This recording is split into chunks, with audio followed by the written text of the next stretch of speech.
We are streaming. Hello, YouTube, Twitter, Facebook, and LinkedIn. We're going to get the show going here in just a second. Derek, I'm going to spotlight you and me. Turn off my notifications. Drago, we'll get you on in just 1 second. Give me the speaker highlights.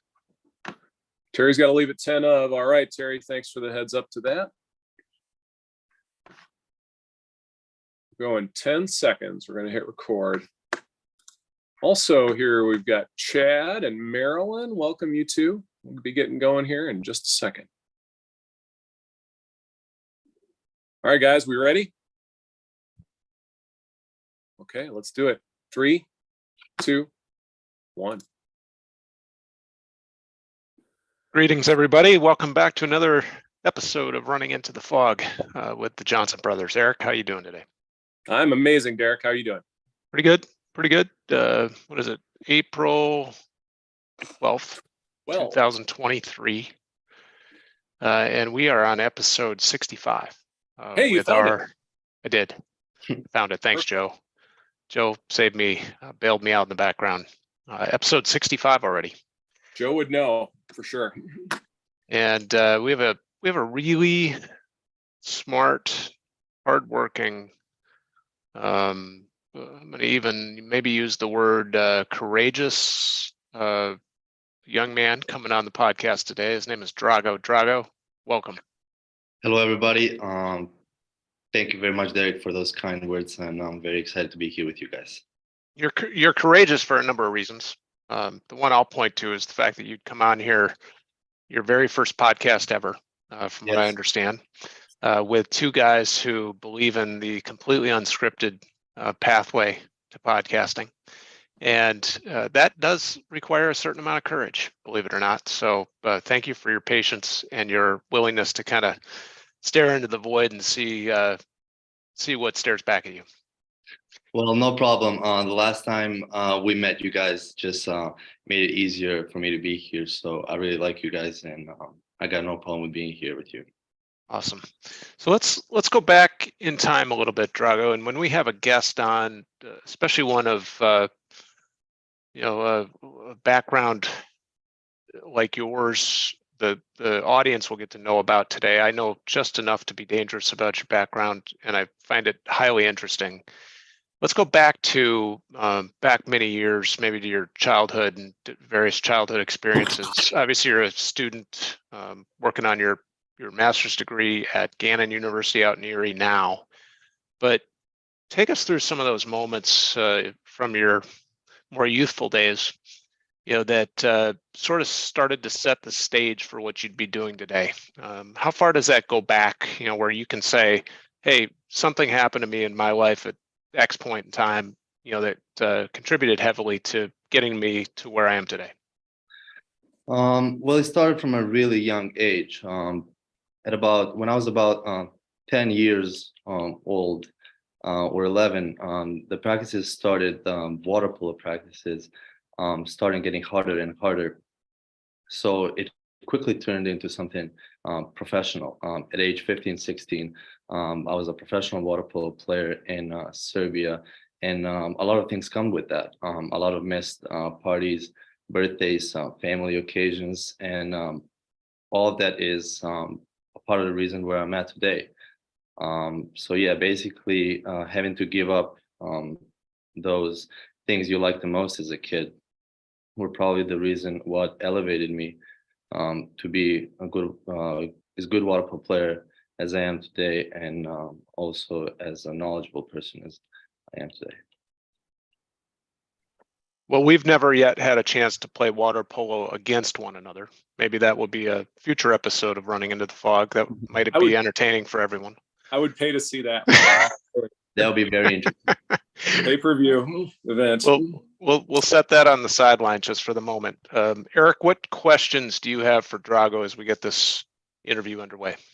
Well, Drago, first of all, you're from Serbia. and water polo in Serbia is at a whole different level than in most places around the world. Now, I'll confess that when I was on the rowing team at Madison, we used to play intramural soccer against other athletic department teams. And obviously, the men's soccer team was typically better than everybody else. But the only other team that would beat the men's rowing team at soccer was the water polo team, and all because of their cardio. And knowing that this is an exceedingly cardiovascular intensive sport, it's also a contact sport, and I don't know that a lot of people know that. Tell us a little bit about water polo. And you know, obviously, you started out as a teenager, as a professional, doing this, you know, for money. And then came to the United States really to study at the university level and also to compete. Tell us about that transition from professional sort of in your teenage years to now, you know, collegiate athlete. So, as I said earlier, at about 15 or 16-year-old, the competitions really start to feel professional. And by the time you hit 16, since I was in one of the best water polo clubs in the world called Partizan, once you hit that age of 15, 16, 17, they start to push you towards the professional league because the whole point of the program is to make future Olympians. So the group of 15 of us, who were all 16 at a time, had to sign a contract to play professionally for no money because the club was very poor, but everything else about it was real. The practices were long, the pressure was there, and we were always going for the win, no matter how much younger we are than the guys in front of us. And there was a big change at that age. It was scary, to be honest, most of the times, because you had a guy in front of you who is probably twice your age and has kids, and on the other hand, you're 16, but you're still going for the win. So the reason of somebody being older was never truly the reason for us to back down. So by that time, it became clear to me that I do not want to be a professional water polo player because the commitment wasn't worth the financial reward. Water polo is not a very popular sport. It does not have nearly as many viewers as baseball, basketball, football, and soccer. And for that reason, the salaries are a lot lower.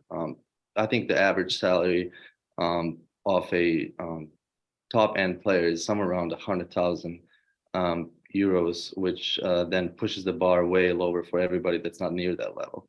So after I recognized that I most likely won't make enough money by playing water polo, I decided I actually education and career opportunities were always the number one thing for me, but it was always a split decision because I did not know what to do because of how good I was at water polo, but I also wanted to focus on education and career opportunities. So the fact that the salaries are not as high actually helped me make my decision better. So during that transition, the first time I came to US was in 2017. As a 17-year-old, I came to Pittsburgh as a foreign exchange student. And in order to come there, I had to give up water polo because it is known in my country, as soon as you leave to play water polo in college, that means you're not 100% in the plans of the Serbian national team automatically. So I was well aware that by going in the US, I will lose the opportunity of becoming a top-end national team player, which was fine to me again because of the financial rewards and also because of my size. It would be a lot harder for me to get to that level with my size than probably some other guys that are taller and bigger. So the reason why I really came to America is education, career opportunities. But the reason I came to high school is to see first if I liked living in America, and second, to find a college that is going to pay me a full scholarship.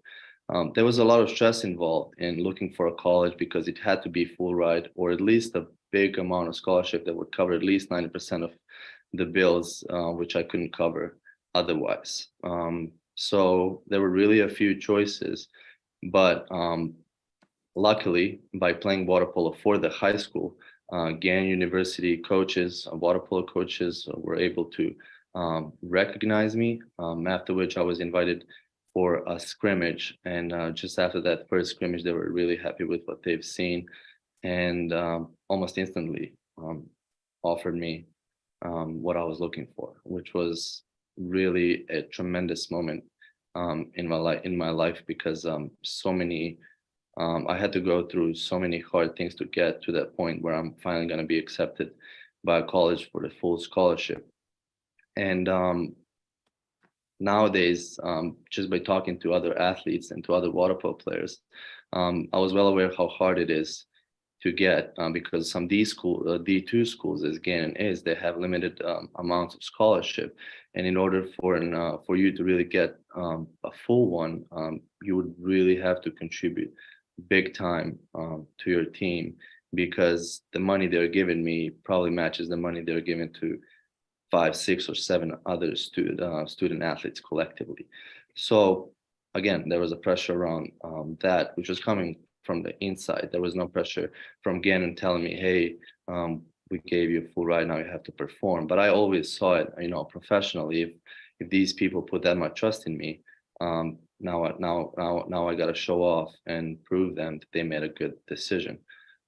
Luckily for me, everything happened. Everything happened well, and I'm really excited I ended up here. And to be honest, even if I received an offer from a D1 school, I probably wouldn't have taken it, because the focus is now on education and career. D1 playing water polo would be 2 practices a day. It is not something I'm looking for. I wanted to play water polo here to stay in shape, to have fun. But as far as my professional goals go, I've met them all. When I played for the Serbia national team at age 16, that was really the top point of my career. That's awesome. And I can't resist, while you were talking, I found your doppelganger out there on the internet, Drago. And if that water polo thing doesn't work out, I think you could be Jason Statham's stuntman and probably stand in for him. But I'll turn it back to Derek here. I'm sure Derek's got a question ready for you based on the fact that George thinks that you might not fare so well in the water polo. What would you call that? Is it a one-on-one when it's 2 dudes? It is a little bit of wrestling, more swimming. A lot of things happen underwater which you can't see.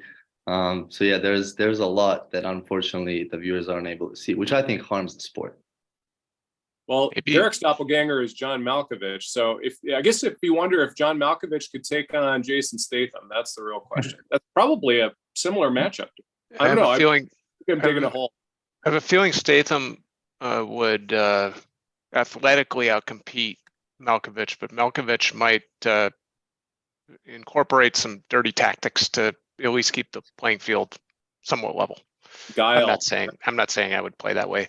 But what you were saying about kind of looking at your experiences as a 15, 16-year-old, always playing up to guys that were older than you. As a head nod, as I put into the chat to all younger brothers out there, of which I happen to be one. You either have the opportunity to show up and show what you're made of, or you take your ball and you go home. And it sounds like in your case, Drago, you were forced at a young age to show up, compete with, like men in the sport. It wasn't a boys' sport anymore.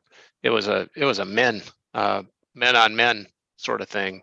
And for that, I'm sure it was both intimidating and very difficult, but I'm sure there was a huge degree of growth that you experienced just by having to be forced to go through it. Definitely. And it got you ready for that opportunity to gain the full scholarship at Gannon that was also so rare to be handed out to a single player in that regard. Trying to think of other. So you're in Gannon, Gannon's MBA program at the Correct. moment, MBA program in analytics, business analytics. but you've already graduated with an undergrad in finance. Do I have that correct? Correct. May 2022, I graduated with major in finance and a minor in accounting. And currently, I'm a part of the accelerated MBA program, where I'll be graduating from this May. Okay. So on the weekends, safe to say you don't necessarily sit around and wonder what to do. You crack open the books and get after it a little bit. Yeah, the job I do here at Gannon for the Beehive is online, and it really gives me a lot of freedom to work whenever I want to. So it would usually happen on weekends because I do school stuff over the week and try to work out. So the weekends would mostly be work. Yeah. So over the past few years in particular, you've done some work, for Aurora and different Aurora clients. We only just had a first opportunity to meet face-to-face here a few weeks ago. And I was just so impressed by your maturity and your kind of situational awareness of what you've been through in your life. And now it's starting to all make sense, because you were forced into some of those situations that were probably highly uncomfortable as a teen. You've got this awareness about you that I think far transcends your age. At what, 22, 23 years old, in that ballpark? I agree. Yeah, it is exactly that point where you are not given the choice. We call it in Serbia, they put us in fire. That's the term we use as younger kids. They just put you in fire and they just see if you can cope with it. If you can't, then the younger guys come in, and there's no space for wasting time. Yeah. Well, back when Eric and I were kids, we literally started a field on fire. We've talked about that on the podcast before. I know that's not what you mean in this context, but yeah, being put into the fire is a great way to learn, and it can be an intimidating aspect, but I think it's overall one of the best ways to be forced to learn something new. I don't know, Eric, what do you think about it all? Well, I'm going to take a short 30 seconds here to remind people of a couple of format updates. This portion of the show is called Unthinkable. We're streaming on social on several channels. And if you want to stay here, you're going to have to visit openrecon.com and look for the little running into the fog icon that you can click on and then register to stay on the bridge. Because the second half of the hour is called Unspeakable. And we've got interlocutors peppered throughout our audience. And we hope you'll start volunteering here soon. Interlocutors out there, experienced or first timers. We love first timers. They're going to come on and we're going to turn Drago over to them to conduct the back half of this interview today. And they've usually got different types of things that they ask that we don't ask and get into.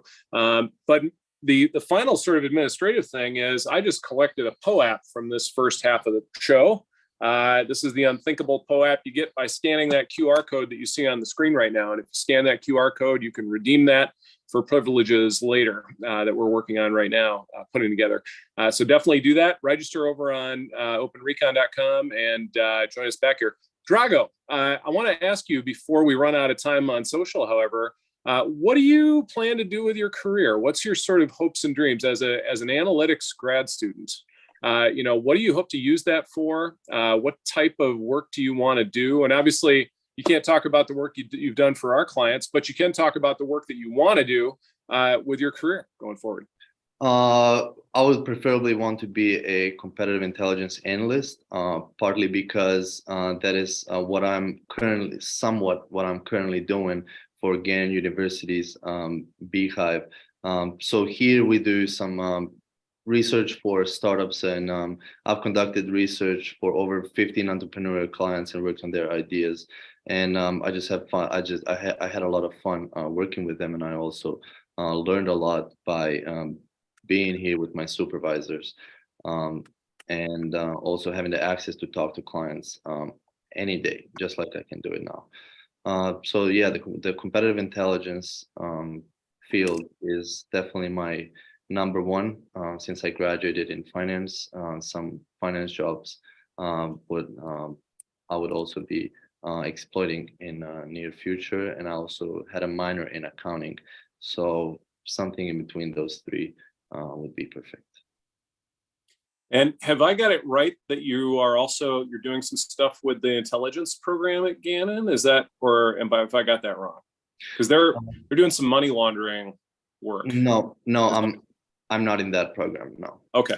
Yeah, I know that sort of where their intelligence program is starting is in the whole sort of anti-money laundering, capital flows, dark money types of stuff, which, as you talked about accounting and finance, that's, places where you might find some work. Yeah, I agree. I'd be curious, Drago, if you could share, what was it like, the water polo element of your life set aside, what was it like to grow up in Serbia?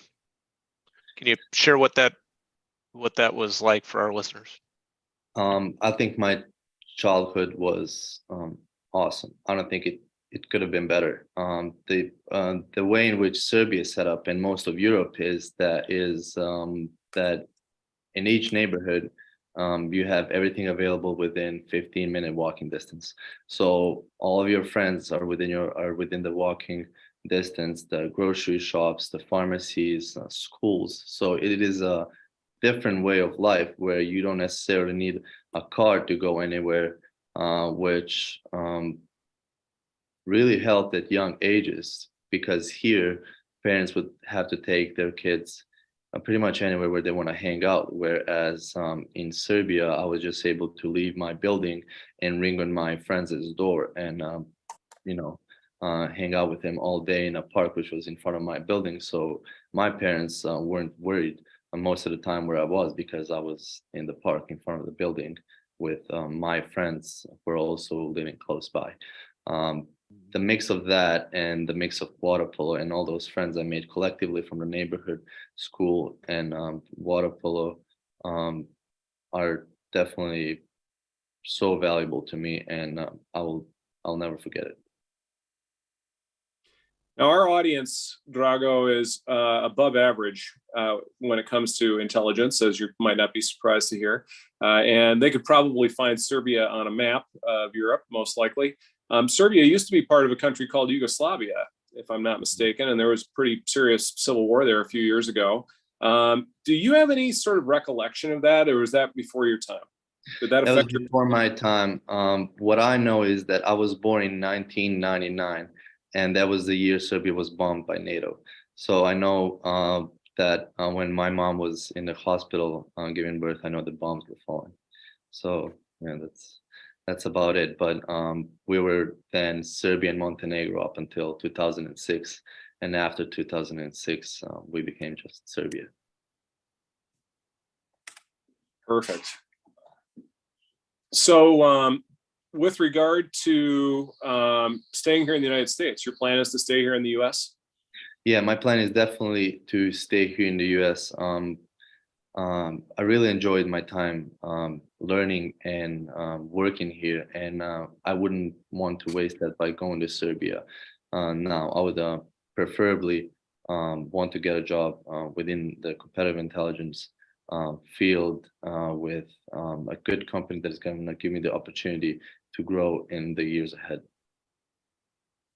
One of the things I noticed on our last visit to Erie, and we visited Gannon, we also visited Mercyhurst, was that a lot of the most talented students coming into the competitive intelligence world are foreign born.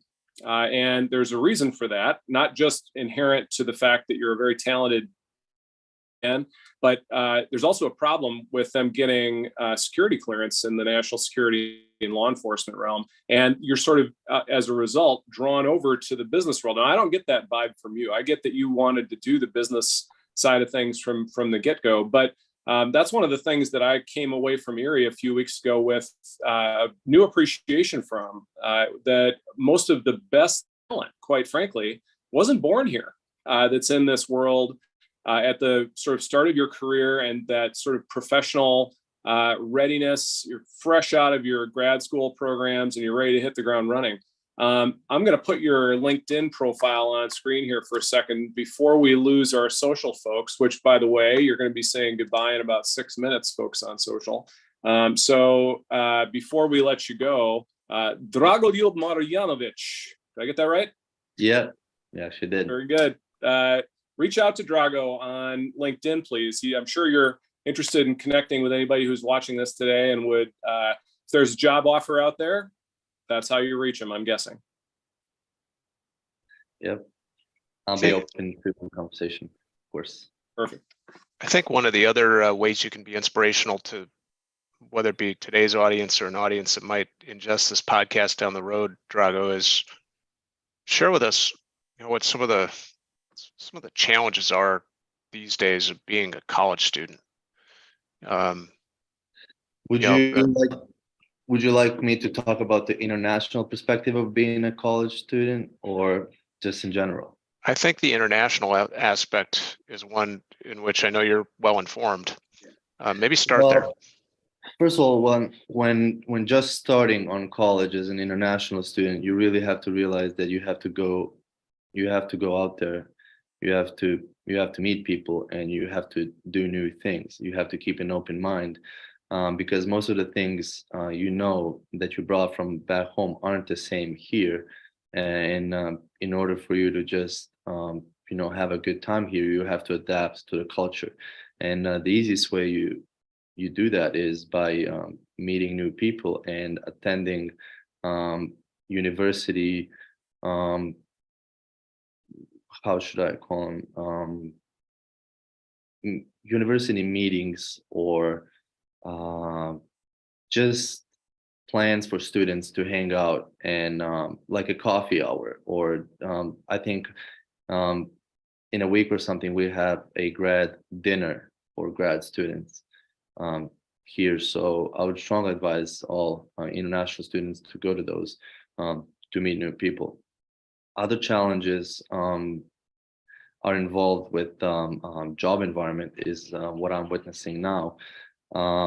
It is that it is not easy to find a job considering the regulations that are put in front of us internationals.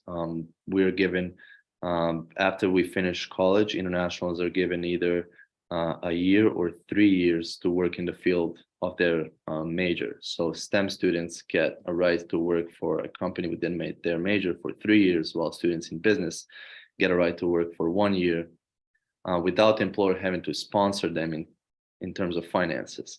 After that time passes by, the employer would have to pay for business visa, which costs somewhere around $6,000, which is sometimes an incentive for employers not to go further into the hiring process, because some might not have the practices already put in, some might not want to pay, and some might think that they can get a better candidate through just by American audience. So the main challenge is to find a job, in my opinion, to find a job in college that will going to give you some relevant experience that is going to ultimately make you be competitive when searching for that job. Because what I think now is, if I did not have the 3-year work experience that I have now, I think I would stand way lower chance of getting a job, which is pretty low now, considering I've applied to so many and received only a couple responses back. So I think the main challenges are centered around culture and also finding a job after college. If I may, I know just enough about the visa process, having through Aurora's activities sponsored a few people over the years. And here's where I think US CIS gets it wrong. It speaks to the poster behind my right shoulder. And you and I, in the lead up to today's podcast, talked about the look, and the look of Kobe, or the look of Jordan, or the look of some of these premier athletes And sometimes you can be a premier athlete. It's just that you're not in a physical context. You're athletic in a very white collar professional world. So I'm going to draw that analogy over. And you need the look to be successful. You need to be able to stare into the void and know that when it stares back at you, you're not going to flinch. I think that the experience you had, especially as a young person, playing up several levels in water polo, putting it all on the line to come to the U.S., play water polo in high school, you're at least the second half of your high school career, getting noticed by Gannon, getting a full scholarship. That to me speaks to quote unquote the look. And USCIS, when they're considering equivalent US based citizens for a role, they don't know how to incorporate the look or the difference of somebody that's been through those types of life experiences and why they're sort of next level in comparison to somebody that on paper looks comparable to a US based alternative or candidate, shall we say. And that's where I think that the whole H-1B visa process could be more streamlined. Yes, it introduces a qualitative element to the evaluation, but I think there needs to be one. Also, what I see as another part of the problem, which I don't think the employers are directly involved in, is the general system of hiring new workers. Nowadays, there are all these one-click applies and ATS systems that could be looking for just a couple of keywords within your resume, and unless you have those keywords in your resume, you're not going to be considered for the application. So that poses another question of do I have to craft my resume differently for each application, which then again extends the time for application for each company. There are a lot of job boards, there's a lot of opportunities out there, but I also think because big companies have so many applicants, their systems have to be well crafted to select the ones they want the most. So for that reason, there's some applicants that do not even get a chance to have a conversation and who might be worth it because of those ATS systems. Really valid point. Eric, I know we're going to pivot. Go ahead. And for those of you on social that wish you had a chance to talk with Drago today, go to openrecon.com and register and come back, because it's time to say goodbye. And we'll see you in 2 weeks, everybody on social. All you Russian bots out there, до свидания, свет роботов, российская сеть роботов. We'll see you next time. But we have some